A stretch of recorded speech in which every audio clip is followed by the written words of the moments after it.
Greetings class users. In this video I'm going to show you how I designed, fired, and put together this Beluga wind chime, and then I broke it and then I fixed it. Here are your supplies.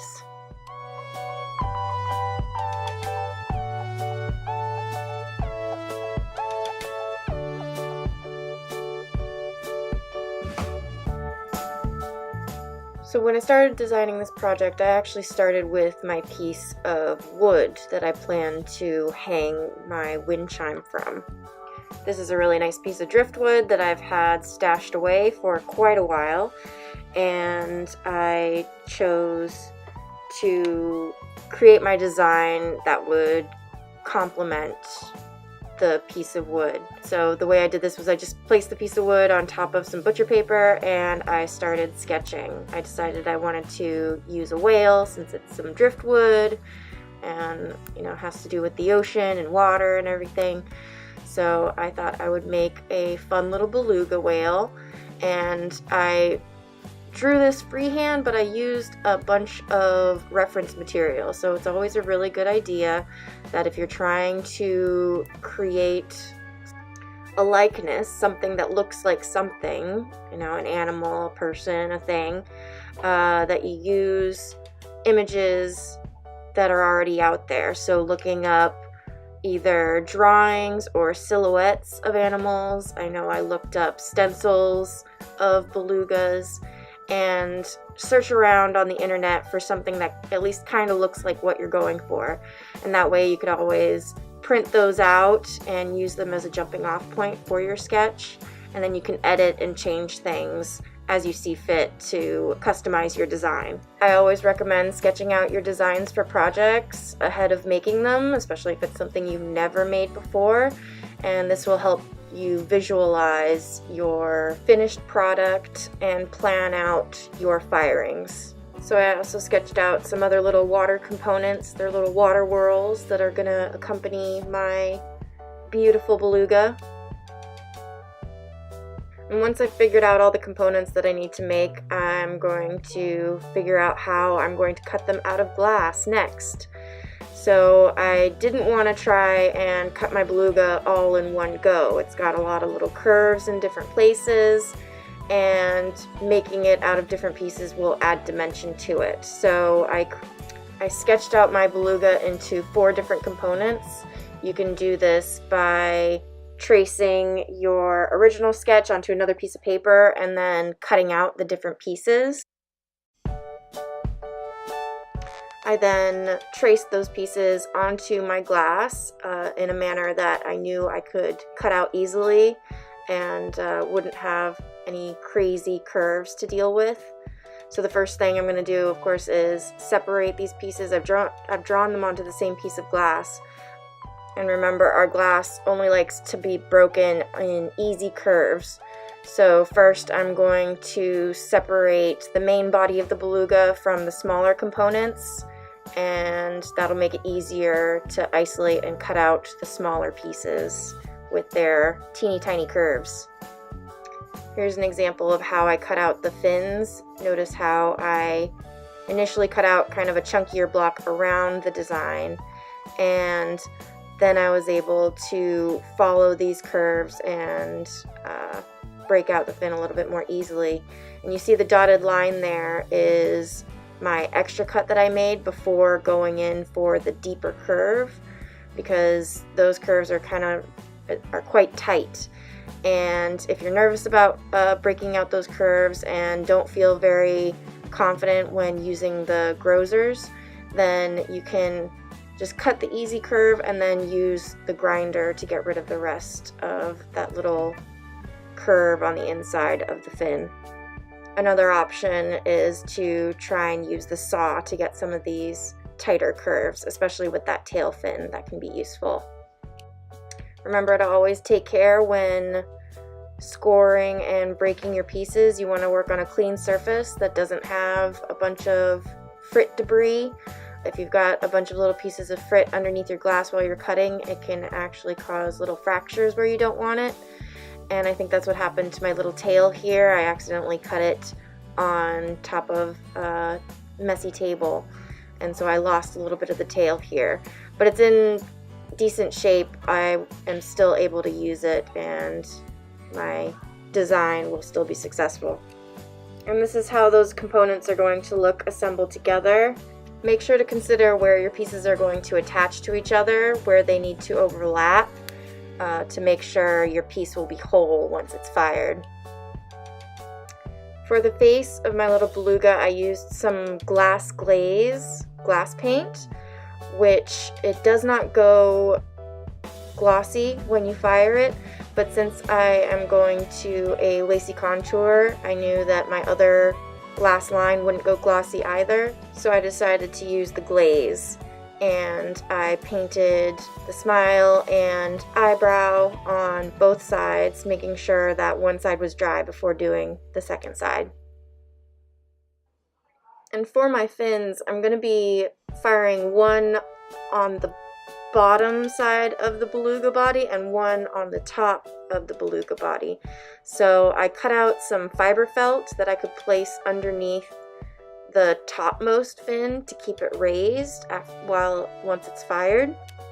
This is just an added aspect to create more dimension and make the fins look like they're more separated apart. It's a small detail that you don't necessarily have to have, but I decided to try it out because I wanted to see how it would look.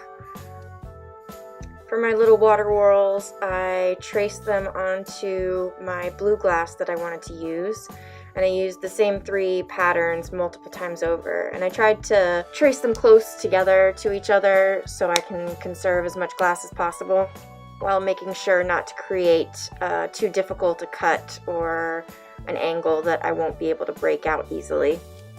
So you're going to glue all these pieces to your kiln paper and put them in for a lacy contour.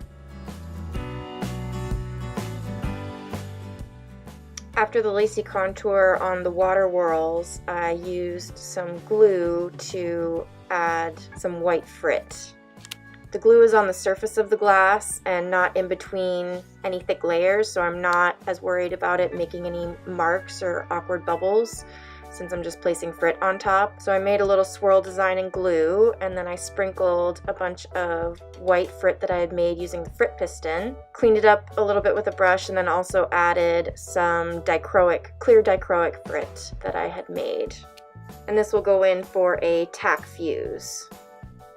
That way all the frit will keep its nice texture and dimension and be a nice contrast to the very smooth blue glass that's underneath it. Once all your pieces are finished fusing, then you can start drilling your holes. You want to be thoughtful with where you drill the holes, because depending on how the glass is balanced, it's going to hang a certain way depending on where you have that hole. So for the whale, I knew I would need 2 holes, one closer to the head and one closer to the tail, to make it balanced and look like it's swimming through the water. And for the little water whorls, the way I determined how I wanted them to hang is I just kind of held them, and wherever I pinched, I tried to make just like one small pinch and see where the weight of the glass was pulling it. And once I was happy with the position it was in whenever I was holding it just by pinching, that's where I decided my hole would go. Going back to my design, I decided I needed more of my little water whorls to fill out the space between the whale and the driftwood, and so it makes it look like there's a lot more water around my beluga. So I made a couple more of the water whorls, and then I spread them out and started deciding which ones would be hanging and attached to other ones. So water whorl won't be hanging from its own individual strand that's connected to the driftwood. Some of them, there are 2 or 3 water whorls connected to each other that are then connected to the driftwood. So for those pieces that are connected to more than one, you'll need to drill a hole in both the top and bottom part of your glass. to make sure you're considering which pieces are going to be bumping into which. And if you've got pieces of glass that aren't going to be touching any of the other pieces of glass, then they're not going to be making noise when you have your wind chime up. So you want to make sure that you are putting pieces on the same plane as others so that they'll bump into each other and make your wind chime sounds.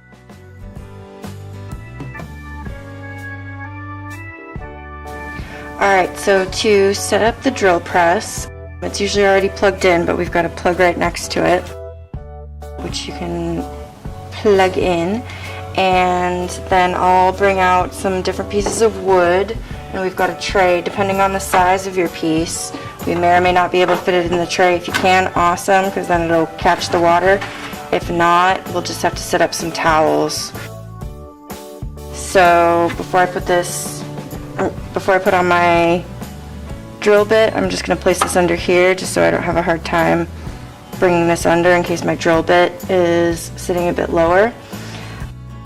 But to put the drill bit in, you've got a little chuck, looks like this, and then your diamond head drill bit. Alright, and that will go in. There's little pinchers extending down here, and you can tighten to a degree just using the bit itself, but then it gets to a point where you need to use the little chuck, so you just place it in the little hole there where there's little teeth, and then just turn it until you can't turn it anymore, and it should be pretty firm. Make sure that your drill bit is going to reach all the way through your piece and even beyond it, because if it just makes it to here and it's not going to reach through, then there's no point. Just like with everything, we want constant water. So if it fits in the tray, that's awesome. You can fill up the tray and just have a level of water there. I'm just going to show you guys how you can also use, if it's something that's kind of sticking out. We've got a 2-liter bottle here, which has a very small hole poked in it, and it's filled up with water, and when the top is closed, the water stays in the bottle. But then as soon as I unscrew this, the water is going to start kind of peeing out here and landing on my glass piece as I drill, because we don't want all that glass dust to go up in the air and us to breathe that. You can use a chair if you're going to be sitting here for a while. I'm just going to open up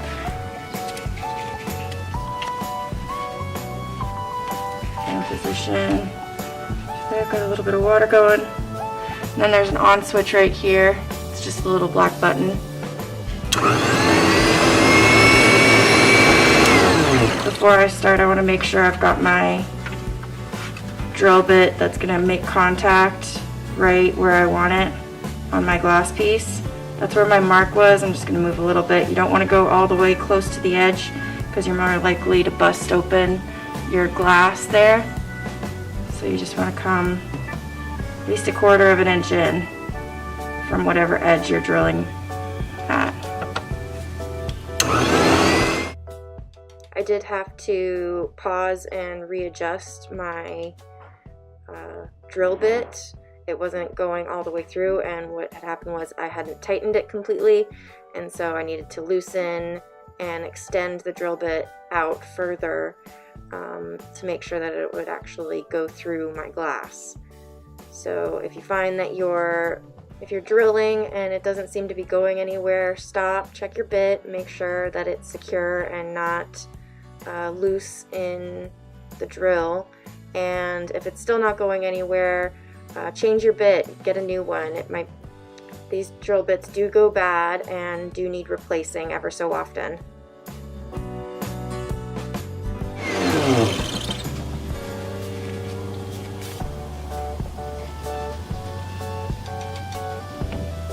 Screw that closed, and then you'll hear a little tap. It sounds like a choop once it's through, and then you can see that it's done. We'll do the other one at a different angle.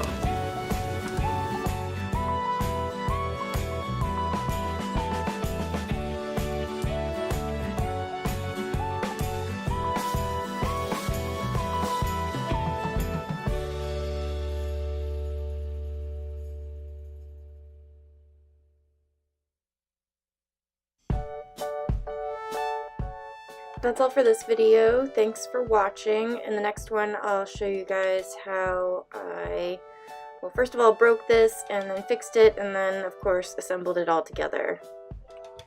Have a good one. See you in the studio.